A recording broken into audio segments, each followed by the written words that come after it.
this is an iHeart podcast. Guaranteed human. With no fees or minimums on checking accounts, it's no wonder that Capital One Bank Guy is so passionate about banking with Capital One. If he were here, he wouldn't just tell you about no fees or minimums. He'd also tell you about how Capital One cafes are open 7 days a week to assist with your banking needs. Yep, even on weekends. It's pretty much all he talks about, in a good way. What's in your wallet? Terms apply. See CapitalOne.com/bankguy. Capital One N.A., member FDIC. Work can be a little weird. Cringy training seminars, coworkers who won't stop talking about their plant, forgetting the mute button at an inopportune moment. We have to deal with a lot on any given workday. Sometimes it can feel hard to thrive and move forward in your career. Well, that's where LinkedIn comes in. LinkedIn helps you get ideas and insights from experts in your field, connect with people professionally, grow your network, and access tools designed to help you find the right fit for your next role. Whether you're just getting started, figuring out your next move, or looking to accelerate your career, LinkedIn is built to support you at every stage, because LinkedIn is the network that works for you. Visit linkedin.com/knowstuff to learn more. Welcome to Stuff You Should Know from HowStuffWorks.com.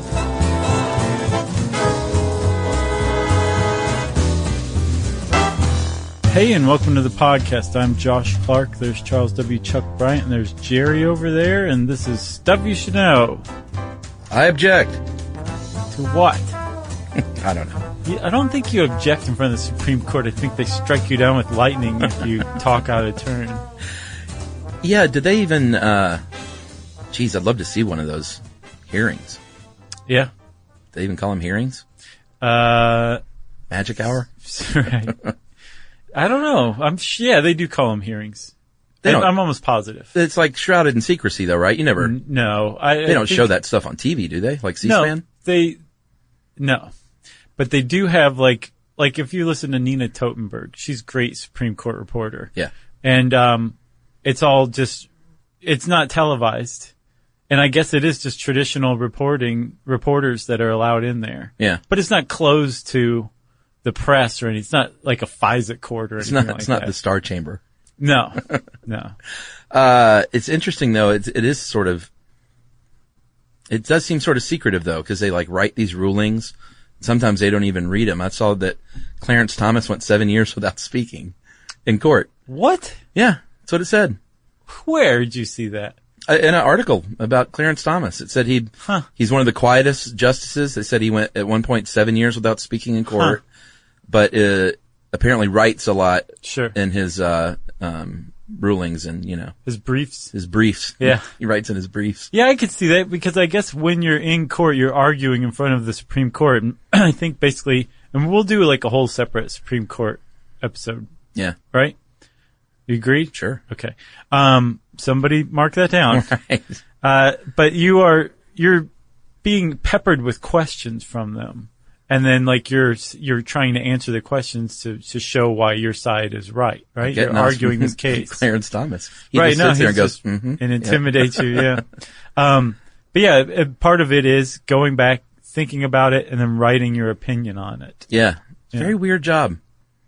It is. It's a pretty neat job, too. Yeah. And one of the big things about it is here in the United States, if you were on the Supreme Court, it's the highest court in the land. Right, sure. I guess we should say that. You're there for life. Yeah. It's a life appointment is the only, as far as I know, besides, working at the DMV, am I right? It's the only for life appointment.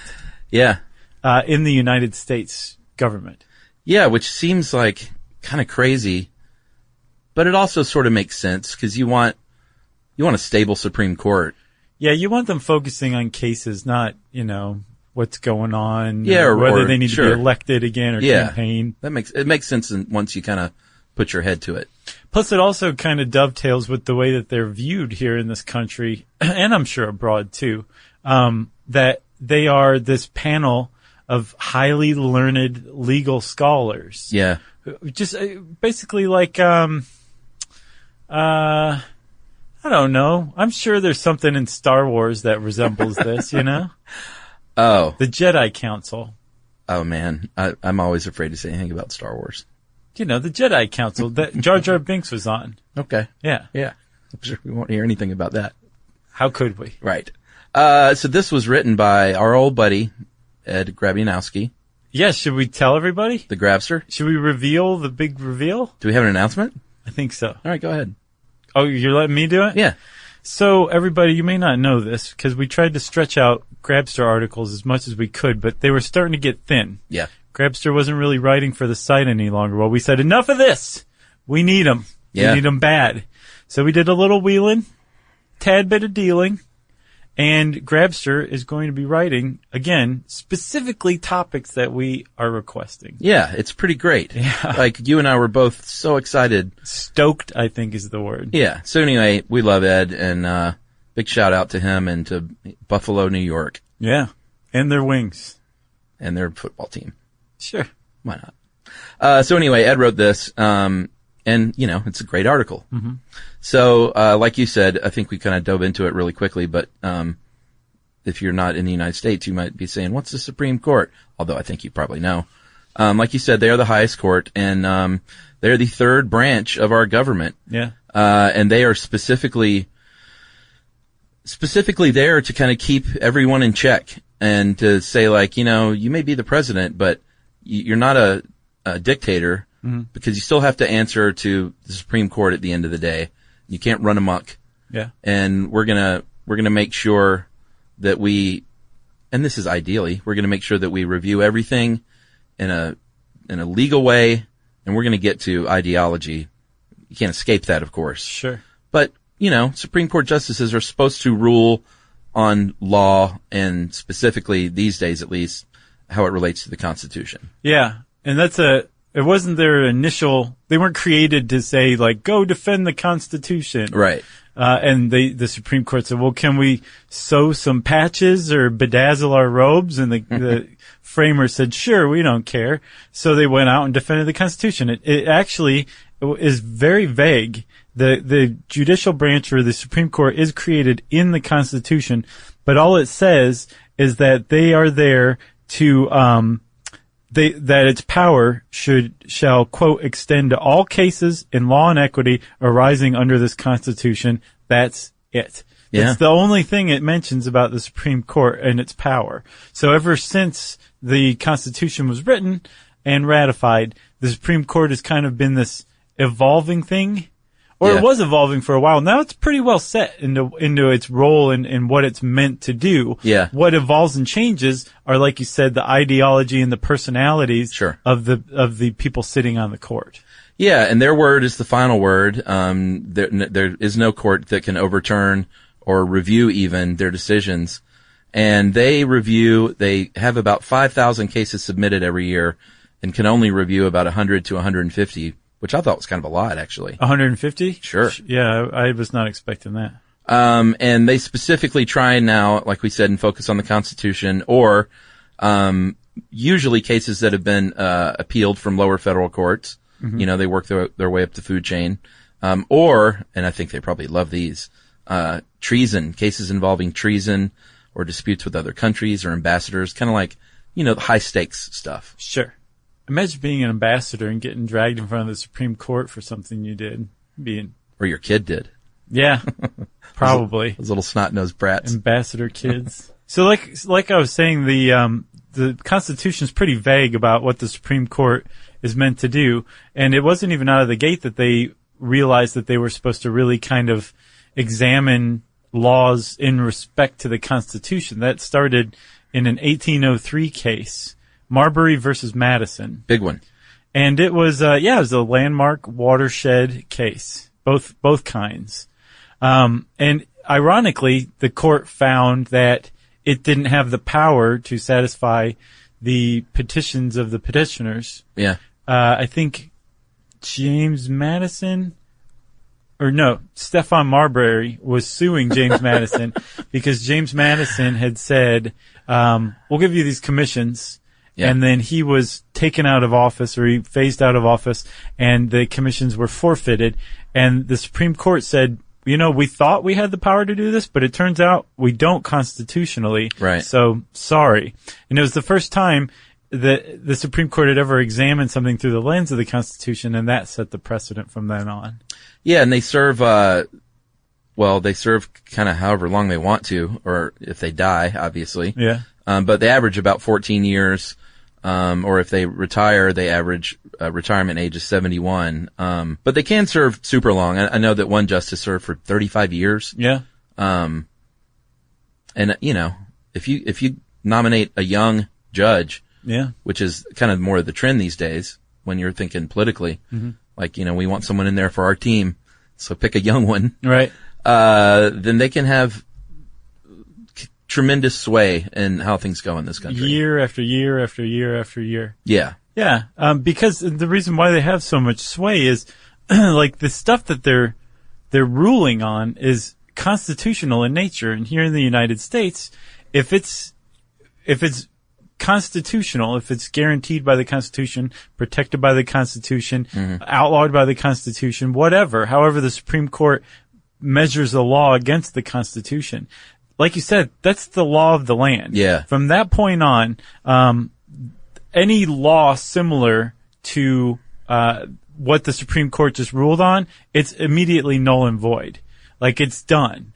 Ed uses a really good example in this. He said, like, if Maine bans anti-war signs from people's front yards, and the Supreme Court rules that law is unconstitutional, well, if Rhode Island has a similar law or California has a similar law, those laws are immediately illegal, I guess. Right. And it's not like Rhode Island's going to bring their case and then California's going to try their case. Once they rule, it's done. It's been ruled on. That's right. By the SC.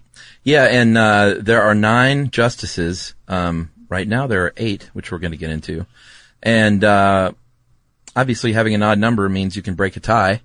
So it's with 8 you can have a tie. And when you do have a tie, they've actually thought about this, believe it or not, they arm wrestle. I'm kidding, of course. Yeah. They don't arm wrestle. But what happens is the lower court decision is what's called passively upheld, which means that for that case only, it's upheld, but it's not like the Supreme Court didn't rule on it, and it doesn't create that nationwide legal precedent forever and ever. Yeah. It's passive aggressive. And someone could, you know, once they get that 9th person, they could bring up a similar case, not the same one, but a similar one if they want to, like, have that precedent set. Right. And the Supreme Court can be like, let's try it again. Yeah. But yeah, if you, for a case to be decided definitively, all you need is a simple majority, 5-4. Yeah. And a lot of cases these days in the United States have like 5-4 decisions. Oh yeah. Which is the fact that that's a pattern and that's routine really kind of shows you how just close to the center that ideologically the bench is. Yeah. And that all it would take was, you know, 1 or 2 votes that you can really rely on one way or the other. It's going to be super liberal or it'll be super conservative. Yeah, and these days it's, I mean, sometimes you'll get surprises on ideology. Yeah. Like, oh, we thought this person would vote this way or that way. But generally, you've got kind of the 4 on the left, the 4 on the right, or, you know, you did before Scalia died. And, I think Kennedy is sort of the swing vote, right? Yeah. Generally speaking, of course. Right. It used to be Sandra Day O'Connor. Right. But when they say, oh, we're surprised, we thought they were going to vote this way, that's putting it about as mildly as you can. What, surprise? Yeah. Outrage? Like, oh, I wasn't expecting that. Fiddle-dee-dee. Yeah, and I looked up some of the, I mean, we'll get to this later, but some of the appointees, throughout history have been made by like a conservative appoints a conservative, and then they might grow a little more liberal over time, or the other way around. Yeah. And they're always like, they're so upset. Right. Like, you know, I thought this is what we were getting. But to me, that's how it should be, you know, like that means probably that judge is deciding cases based on merit. Right. And not like I'm just dug in and entrenched in one ideology. Yes. Which is exactly what you want from a Supreme Court justice. Should we take a break? Yeah, let's take a break. All right, we're talking about appointments, so we'll get to that right after this.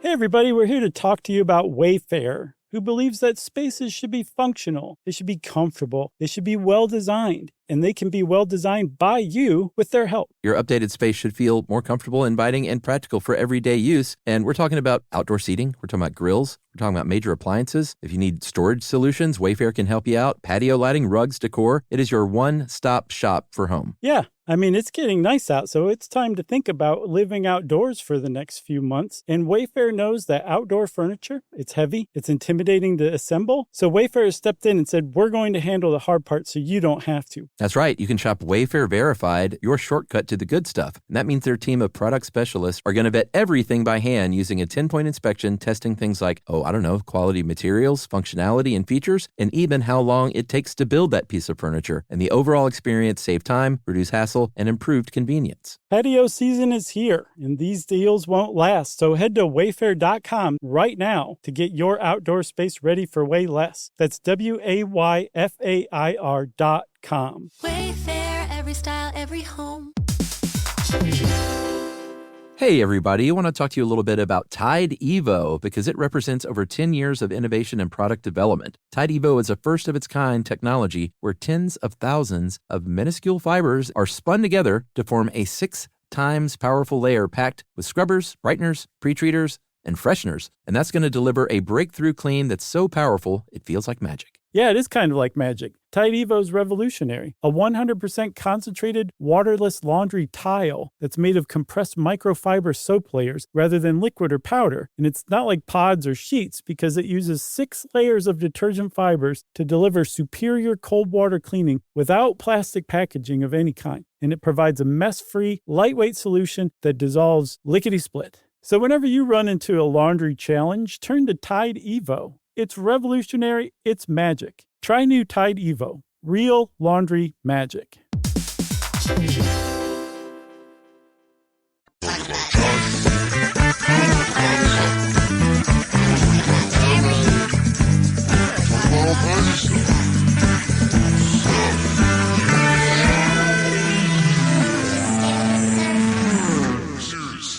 All right. How's this work? Appointing? Yeah. So remember, the Constitution just went, there, Supreme Court, do it. I'm done. I'm out. Right. I'm going to take a nap. So appointments, it's all just made up, right? There's no qualifications. There's no requirements. You or I could be nominated to be on the Supreme Court. Yeah. Technically, you're totally right. If a president was like, I want to figure out the fastest way to ruin my political career. Right. I've got it. Josh and Chuck. That's one. That'd be a good way to do it because, again, here in this country, people treat Supreme Court nominations like a religion. Yeah. It's a big, big deal. Not even to get someone through the process. Just to nominate somebody can bring so much blowback from your party, from the voters, from the opposing party, from everybody that you really want to think it through. It's not a haphazard thing. But as far as starting the whole thing off, you have a list of qualified candidates. Uh-huh. I think every single Supreme Court justice in history has been a lawyer at least. Correct. But lately, almost all of them, the only person on the Supreme Court now who isn't a judge is Elena Kagan. But the trend is most of them are federal judges who are called up to the bigs. Yeah, and a lot of them have even served as clerks on the Supreme Court. Right. So what they're looking for with all that is experience. Yeah, and for the last 150 years, not only have they been attorneys, but they didn't go to, the strip mall. Although, was it O'Connor? Well, she didn't go to a strip mall law school, but she was a strip mall lawyer, I think. Yeah. Yeah. At first. Yeah. But they have all graduated from an accredited legit university. Yeah. Not like Dr. Nick who graduated from the Upstairs Medical Clinic. Is that what it was called? Yeah. I think it was Tijuana Upstairs Medical Clinic. A lot of these justices before their Supreme Court appointment have been involved in politics. Some of them have been governors. Some of them have been in Congress. There was even one former president, one Howard Taft. Howard Taft is actually a great story. He hated being president. Hated it. Loved being a Supreme Court justice. I could see that. He sat on the bench. It groaned. Anyway, I'm home. This is great. The bench groaned? Yeah. I know that for a little while there were rumblings that Obama might be in line for a Supreme Court appointment. Wow. Had the election gone a different way. Yeah. Which would have been, I could see that. I could too, but, obviously that's not going to happen. No, I don't see Trump appointing Obama. No. All right. So once this nomination goes through, and the president, it used to be like a very, I don't know about solitary, probably their little close circle, but now, like you said, they get a list and that's culled from a group of very smart people. Right. That are, trying to firmly entrench their own ideologies. Sure. Basically. Yeah. So they're going to choose from that list, the candidate, and nominate them officially, and the Senate then will hold hearings. And just recently, we've seen this going on. This is happening right now with, Gorsuch.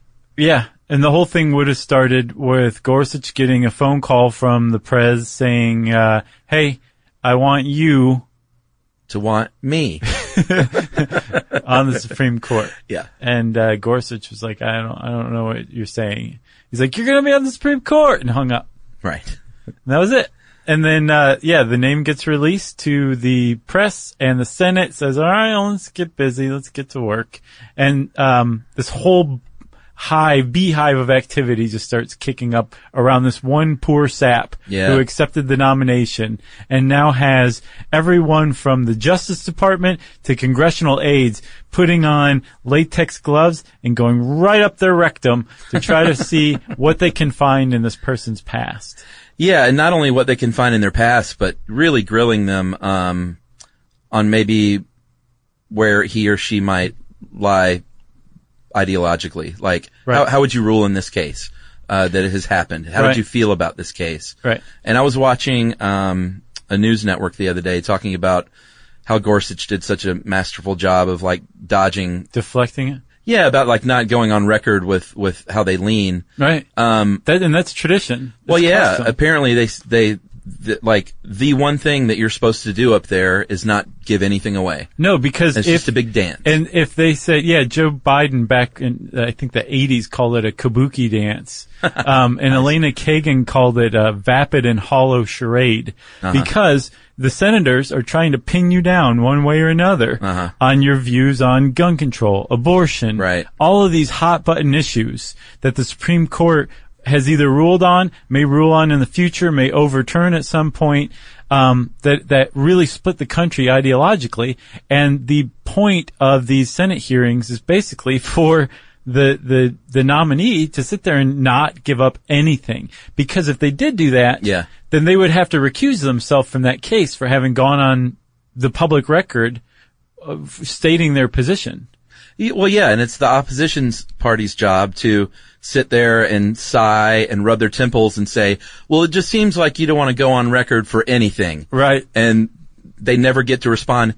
Duh. Yeah. It's a Senate hearing for Supreme Court justice. This is what always happens. It's really funny that they play that up, that like it's the senators act like they just can't believe what's going on, even though this has been happening for decades now. Yeah. It's just a big, I don't know about a charade, but I think part of it is part of it is to see how well they can hold up to the grilling too. Probably. I think that's part of it as well.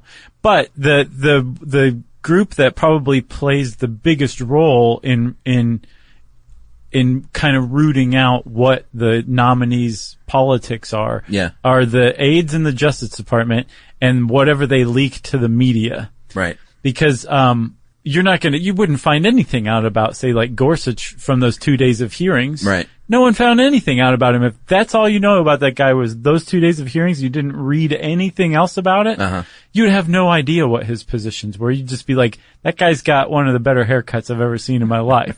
That's all you would get from it. Yeah. But the media tends to report on it, and they kind of fulfill the role that the Senate fails at every single time. And it'll be things like, Harriet Miers was nominated by George W. Bush. And, he just got immediate blowback for it. It was a terrible nomination. Yeah. But one of the things somebody found was that she had contributed some money back in 1988, like a good 15-something years before to Al Gore's presidential campaign. That was the like they smoking gun. find like little stuff like that, and they try to put it all together to create a picture so that the senators can ask them about stuff or whatever, or the media can paint a picture one way or another, and everyone can try to divine how they're going to rule. Now, did Harriet Miers actually go through the Senate hearings? Or did no, she withdraw? She withdrew. Well, that's what'll happen a lot of times. If there is a skeleton in their closet, sometimes they want to accept the nomination. Not even for that reason. Sometimes they won't accept the nomination because they're like, "No, man, I know it.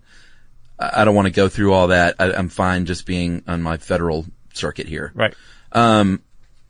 But sometimes they'll withdraw if they know that they won't make it through that, and they don't want that drug out in public. And sometimes the president will withdraw that nomination to avoid that kind of embarrassment too. Right. Like Clarence Thomas, I don't know how they missed that, or if they did, he would famously, allegedly sexually harassed Anita Hill. Right. And I don't know if that didn't come to light until the hearings, or if... That's what my guess was. Really? I think they started the hearings and they were still doing investigations, and they hadn't gotten to Anita Hill yet. He would have not made it today, I don't think, in today's climate. No, that was nuts. But what's ironic about it is that he wouldn't make it in today's climate with our awareness and understanding of sexual harassment. But those hearings, his Supreme Court confirmation hearings, were what exposed the world to sexual harassment and the concept of it that we understand today. It is rooted in that moment, in those 3 days, where Anita Hill stood up and was like, "This is messed up, and I'm going to share it." And Clarence Thomas famously called the whole thing a high-tech lynching. Yeah. And then after all this, so he was about to be voted on. There was debate in the Senate, which we'll get to this process in a second. After this came to light, they sent it back to the committee hearings. Yeah. So he took a huge step backward in the confirmation process. Had to go through 3 days of Anita Hill's testimony. And then after that, the Senate still said, "All right, cool. We'll confirm you." Yeah, and he was so upset, he said, "I'm not going to talk for 7 years." Right. I'll show you. So, by and large, though, the vast majority of appointee submissions, what would you call them? Nominations, are appointed. Right. Oh, I think it's something like there have been 161 nominations. And 124 have been confirmed. Right. I think there's only been 36 rejections. And so the rest are withdrawals. Or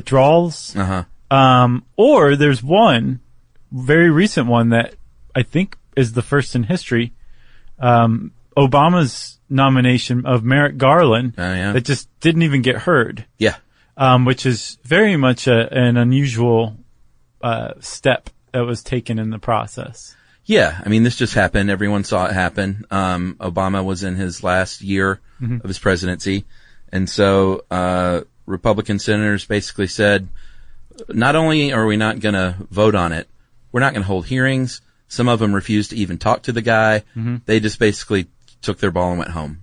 Right. So we're not going to do anything. Yeah. Which received a lot of blowback from people already frustrated with the notion that maybe these people work for them and they should do their jobs. And that is one of their jobs, is to at least have hearings and take a vote. And everyone dug in, and he went without hearings, went without a vote. Yeah.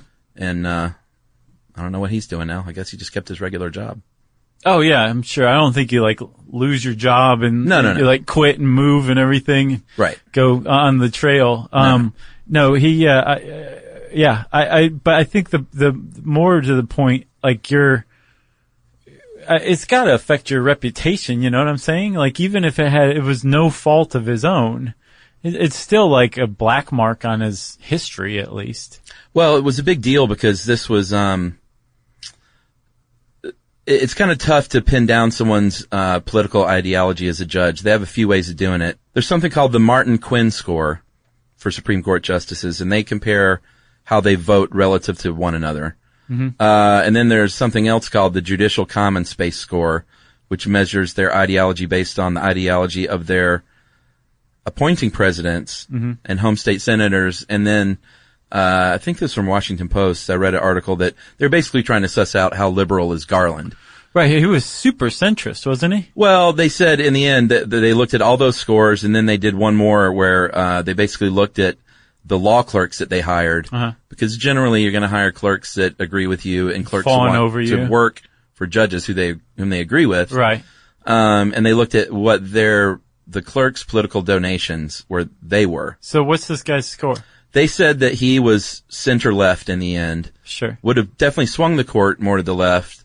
But at the time, it was sort of a showdown. It was like, for the Republicans, they're like, do we let Garland go through because he's sort of center left, or do we take a chance that Hillary wins this election and goes whole hog left to someone that's way more liberal? Right. And in the end, they dug in, and everyone knows what happened. Yeah, and I read both sides of this. Like, obviously, the liberals and the Democrats were just going crazy over it. They're like, this with the audacity of not doing this, right? Yeah. Because the Republicans were saying, well, it's an election year, so we don't want to put a Supreme Court nominee on the Supreme Court for life during an election year, right? And the Democrats said, you're crazy. There's been like 8 or 9 Supreme Court justices who were confirmed on an election year. That's a terrible argument. But apparently that was when I think the government wasn't split. Right? There wasn't like the executive and Congress were in the same party. The same party was in power for like 7 or 8 of those confirmations to have gone through. Okay. So both sides actually had legitimate arguments, but it definitely seemed like a dereliction of duty from the outside looking in. Well, what it did too was it set up the Gorsuch situation now, which is Democrats are delaying the vote, and I think by the time this comes out, they will have voted. I would guess so, because usually, I think McConnell said by April 2nd he'd be confirmed, was his estimate. Yeah, well, they delayed it one more week a couple of days ago. Oh, okay. But regardless, it's imminent if it hasn't just happened. And so they set up the situation now where Democrats are dug in, and they're like, don't expect any votes from us to confirm. Yeah. And then the Republicans are saying, well, if you do that though, we just need a simple majority. We can use what's called the nuclear option. Which we talked about in the filibusters episode, I think. Yeah, so the Democrats would filibuster, then they would use a nuclear option, which means they can kind of rewrite the rules and confirm with a simple majority. And then there's a fear that if that happens, that will just be the norm going forward. Yeah, that they'll use that for everything. And on the one hand, it will definitely be the Democrats' fault because they used the nuclear option first. Right. But they used it for a bunch of Obama appointees back in, I think, 2013 or 15. And they said specifically this does not apply to Supreme Court nominees. Right. Now the pendulum is swung the other way. The Republicans are in control. If they use the nuclear option for the Supreme Court nominees, that'll just be like there'll be nothing off limits any longer. And yeah, there will be no filibuster power in the Senate any longer. Yeah, it really underscores just how ugly things have gotten, Yeah, it's pretty ugly these days in Washington. It is. And we should say, we'll take a break in a second, Chuck, but we keep talking about the Senate. The House has nothing to do with this, actually. Is that why they're pouty? Yeah, a little bit. It's strictly the president appoints and the Senate holds committee hearings and then debate and then votes. And then the person is either confirmed or rejected, almost exclusively confirmed. Right. And if they are rejected, they can be submitted again, but it usually doesn't make sense to unless something big has happened that makes the president think that they can get confirmed. Right. Which happened, I think, with Andrew Jackson. Is that right? Yeah, in the 1836. Yeah, he had a guy named Roger Taney, who I'd never heard of before, who he submitted. Guy got rejected, and then there were elections that changed the complexion of the Senate. Yeah. That was much friendlier to Jackson, so he did it again. Guy got He brought him in with a baseball hat on. Yeah. Said, how about this guy instead? Fake mustache. And George W. Bush did the same thing too, but his guy, John Roberts, didn't get rejected, but he nominated Roberts twice in the same month for 2 different seats. Oh, that's right. And the second time he got confirmed. So we'll there's a lot of politicking that goes on behind this. A lot of thought goes into it. not surprisingly. And we'll talk about all that stuff right after this.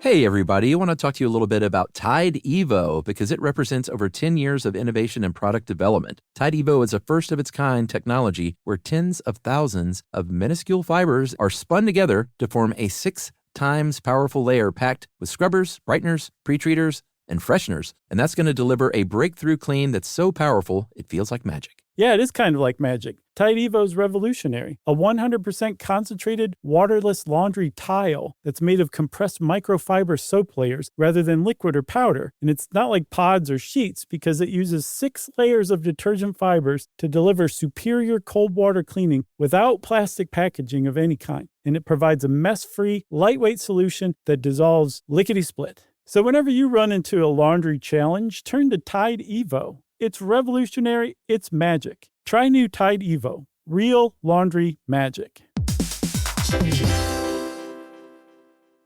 The springtime thaw is finally here.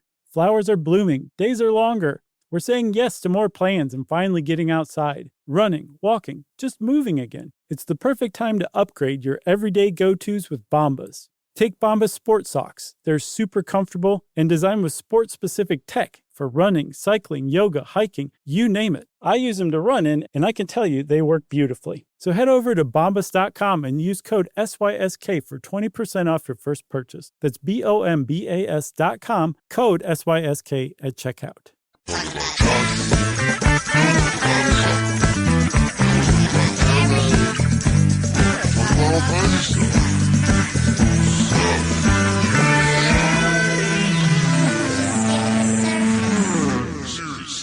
So, Chuck, this is not, again, this isn't taken lightly. It is a hollow and vapid charade and a kabuki dance, and it's ridiculous in a lot of ways, but the end result is really, really important, and that is that you have a Supreme Court justice who's one of 9 voices that create the law of the land here in the United States, and that they're on there for life. So everyone, again, takes it extremely seriously. And there's a lot of things to be considered when a president is even picking a nominee from that list that they have. Yeah, even though we said there are no rules for qualifications, there's a long history that's kind of become accepted as qualifications, which we've talked about, an attorney, generally a federal court judge. So once that is kind of sussed out, we talked about ideology a lot, and you're not going to find, as Ed points out, the perfect fit where someone agrees with everything that you agree with as president. Yeah. But what you want is someone who, by and large, will side with your side. Like a good fella. Yeah. You know? Sure. He's like us. But again, it's not going to be a perfect fit. Yeah, but you also want someone who probably has a good chance of getting confirmed. That's a big point, right? So there's a lot of factors that go into that selection, right? So obviously, if you are a conservative president, especially like a deeply socially conservative president, you're going to try to find somebody who's a pretty socially conservative ideologue, right? Yeah. And that'll be your pick. But you may want to stop yourself and think about this first. Let's think about this. Who's in control of the Senate? Yeah. That's a big one. Sure. If it's the opposition party, well, then you may want to consider somebody who's maybe a little closer to the center, because your person might get rejected. Mm-hmm. And if you're just an outside observer saying, well, who cares? They'll get rejected. Pick somebody else. You said you have a list. Go to the next person, right? Right. There's a lot of political ramifications for this, right? So if you are a president and you're picking a pretty radical nominee, it can make you look bad, especially if you're not that popular of a president. Yeah, and it can also have a lot of bearing on midterm elections and how the public views the direction the country is going as a whole. Yeah, because if the Senate goes along with your radical person and the public's not down with that person, that's going to be a negation on the ballot. Like you're not going to look good at all because of this Supreme Court nominee pick. Yeah, the whoever just left, whether it was a retiree or in the case of Scalia, someone who just died suddenly.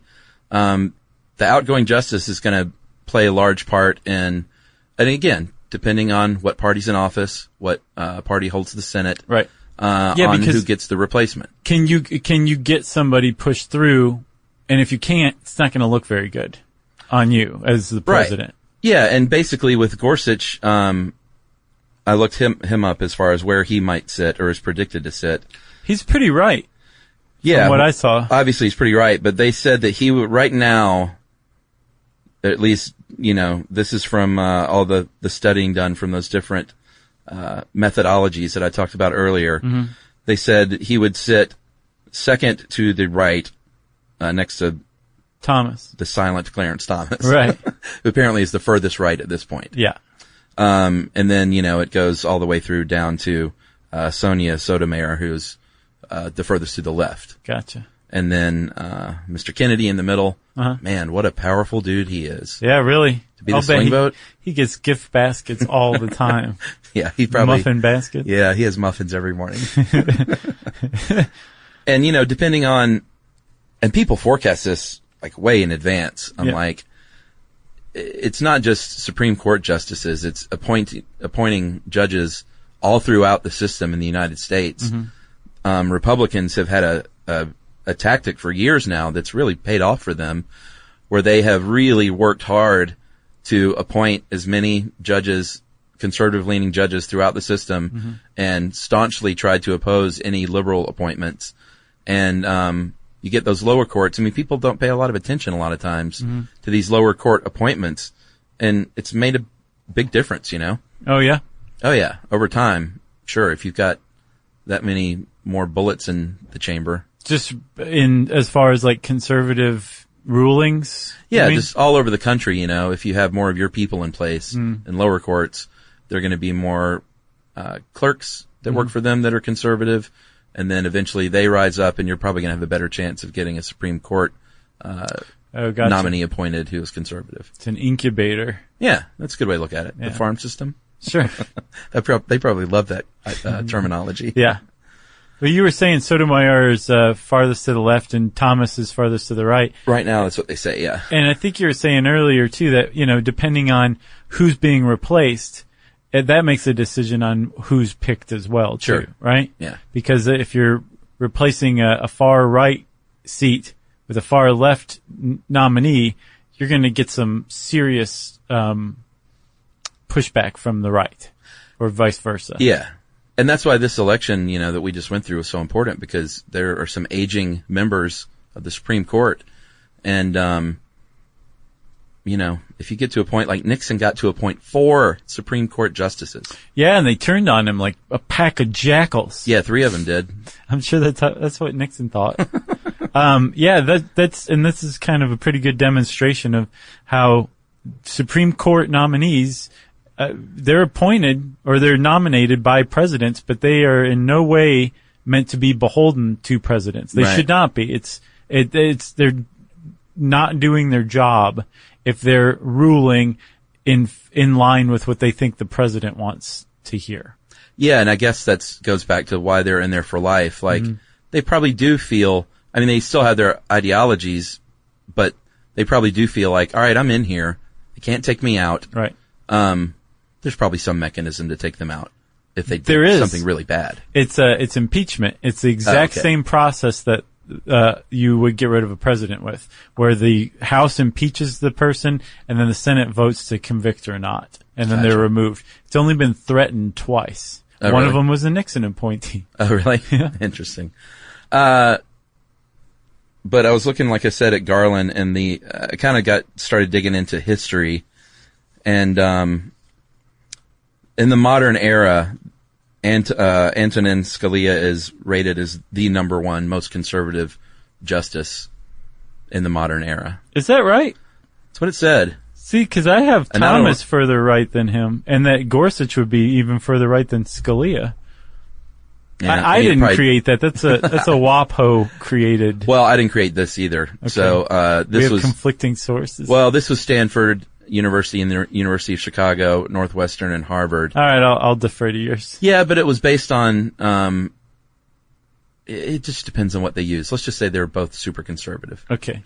But I mean, one of the things they looked at, and they like to look at, is campaign contributions, either by, like I said, clerks or by them. Mm-hmm. And they said based on Gorsuch's campaign contributions, they said that he would be more conservative than 87% of all other federal judges. Yeah. That's pretty conservative. When Rehnquist was supposedly number 2. And they don't have Thomas. Where do they have? They have Thomas at number 7 on my list. Wow. I don't know about that. They have him on the furthest right now, at least in the sitting justices. Well, and then there's people, like I said, over time that might change a bit. John Paul Stevens was the guy that was in there for 35 years, and apparently he became more liberal over time. And then Burton was very conservative, but he ruled against segregation. Mm-hmm. It's like you kind of never know. David Souter he was a Bush appointee, and I think he was one of those that, like, conservatives were really mad at. They were like, you're not nearly as conservative as we thought. Souter. They would have never picked you. Yeah, and I mean, you just can never tell. You can't tell, and the whole point is that makes a good justice. That's what you want. Yeah. You don't want to be able to look at them and be like, oh, this is how they're going to vote, and be right every time. You want to be surprised. Because if you can just point to a Supreme Court justice and say, this is how they're going to vote, they're doing a terrible job. They're voting ideologically, not on the merits of the case. Yeah, it sounds funny to say that you want a Supreme Court justice. Like, you never know what they're going to do. And unpredictable. Like Clarence Thomas. He didn't speak for 7 years. Who knew? Right. I did not see that coming. Sandra Day O'Connor. She wrote a penny farthing to work every day. Right. We didn't know that. Yeah. Judge Rehnquist had a huge heroin problem. Oh, you got anything else? Yeah, one of the things that Harriet Miers was criticized for, the Harriet Miers nomination by George W. Bush, was that somebody had dug up that she had called George W. Bush cool at one point. Oh, really? And that was used against her. Huh. Well, they were worried that she would be beholden to him, or feel beholden to him. Because he was so cool. Cool. Interesting. Yeah. Actually, we didn't cover this. I think it's pretty interesting. Arthur Goldberg, appointment of John F. Kennedy. Mm-hmm. He was Jewish, and he took his oath on the Hebrew Bible and on the traditional official court Bible, which is a Christian Bible. And he signed that because everyone has signed it. And he said, I'm not going to make a big deal out of this. Even though I'm Jewish, I'll sign the Christian Bible just to kind of maintain that continuity. Right. But when he was, he said it was really neat when he was sitting at his bench for the first time. He opened up the drawer, and there was a copy of the Constitution. Mm-hmm. He said it was a dog-eared copy of the Constitution that actually belonged, and it was signed by who? Oliver Wendell Holmes. Pretty neat. Yeah. It was just in that drawer. Right. He calls him that old Yankee from Olympus. No idea what that means, but it meant something to Goldberg, I'll tell you that. He said he was looking for like a notepad. Yeah. And there it was. Yeah. He thought that was pretty awesome. Well, I do too. It is pretty awesome. And if you think Supreme Court nominations are awesome, you should go look them up. There's plenty of stuff out there. It's pretty fun to watch. If you go back through old articles, every nomination cycle, or whatever pattern it follows, has people griping about how you can't tell anything about this nominee. Yeah. And they never say, well, it's like that for all nominees. Right. Anyway, take a trip down memory lane. You'll amuse yourself. You can also type in the word Supreme Court in the search bar at How Stuff Works. And since I said Supreme Court, it's time for listener mail. I'm going to call this Georgia Connection to Trail of Tears. Hey guys, I enjoyed the episodes on Trail of Tears, which I literally just finished. I live in Calhoun, Georgia, which is home to the new Ekatoa. She says Echita. Oh, even seriouser. And I think that's right. Historic site. It is home to the print shop where the first English language Cherokee newspaper was printed. the home of Samuel Worcester, among other things. It's a beautiful and fascinating place. I think all North Georgia kids have gone on a field trip there at least once. There are also road signs I drive past every time I drive to and from my mother's house, indicating that I am actually driving where the Cherokee marched from their homes. Very sobering. The home of Chief Van is also nearby. I didn't know that. I'm going to have to go see that stuff. Yeah, because it's not too far. I enjoy your history episodes because the way you explain history in layman's terms and make it interesting to someone like me who couldn't quite stay awake in history class in school. I believe learning about history is important to help prevent society from repeating big, shameful, costly mistakes. Thanks for the work you do and all the stuff we should know. Have a blessed day. That is from Tiffany Waits. And Tiffany, if you don't listen to stuff you missed in history class from our colleagues Tracy and Holly, you should check that out too. For sure. It's great. Sounds like it'd be right up our alley. Who was it? Tiffany Waits. Thanks a lot, Tiffany. We appreciate you writing in. And if you want to be like her and get in touch with us to tell us some cool stuff, you can tweet to us at SYSK Podcast or Josh Clark. You can hang out with us on Facebook.com/Charles W. Chuck Bryant or Stuff You Should Know. You can send us an email to stuffpodcast@howstuffworks.com. And as always, join us at our home on the web, stuffyoushouldknow.com. For more on this and thousands of other topics, visit howstuffworks.com.